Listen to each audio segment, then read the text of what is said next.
What is up mga mamem sir? Global Village Expert na tayo. Papakita ko sa inyo ang mga event na ginagawa nila dito tuwing gabi or mga fireworks display. Let's go!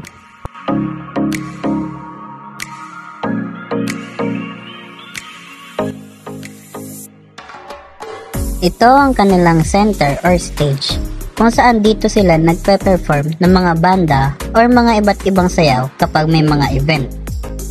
Katulad niyan mga mamen sir, may mga sumasayaw. Hindi lang basta sayaw yan, kasi yan yung mga sayaw ng mga iba't ibang bansa or let me say, kani-kanilang paraan or style ng pagsasayaw.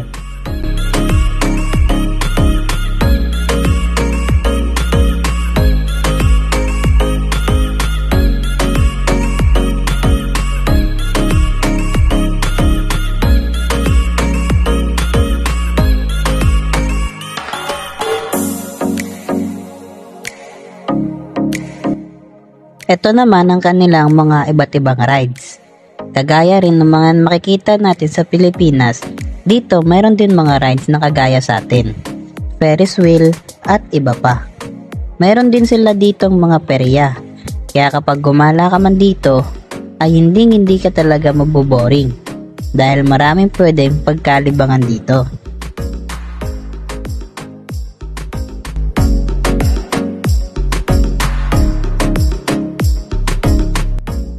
Hindi na rin pala ako sumubok sumakay mga mamen sir, dahil pinapanood ko pa lang, para na akong sumusuka.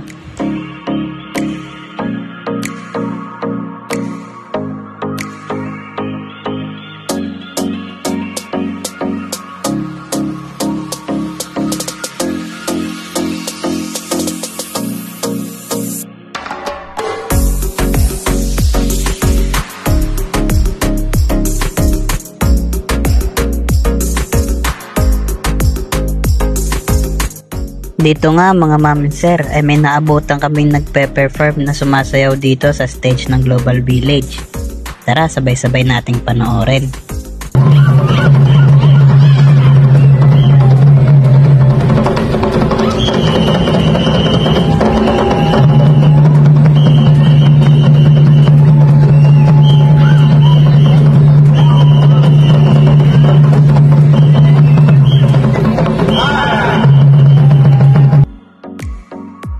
O diba kakaiba yung sayaw nila? Hindi ko nga lang alam kung saan kultura ng bansa yung sayaw nila. Pero anyways mga mamen sir, naglalakad nga pala kami dito ng honey ko nang bigla namin tong nadaanan. Tingnan nyo naman, para kang naglalakad talaga sa ilalim ng rainbow. Sa tingkad pa lang ng mga kulay nito aakalain mo talagang rainbow to. Papunta nga pala kami ng honey ko dun sa lugar kung saan makikita namin yung fireworks display mamaya. Tara, sabay-sabay nating panoorin yon.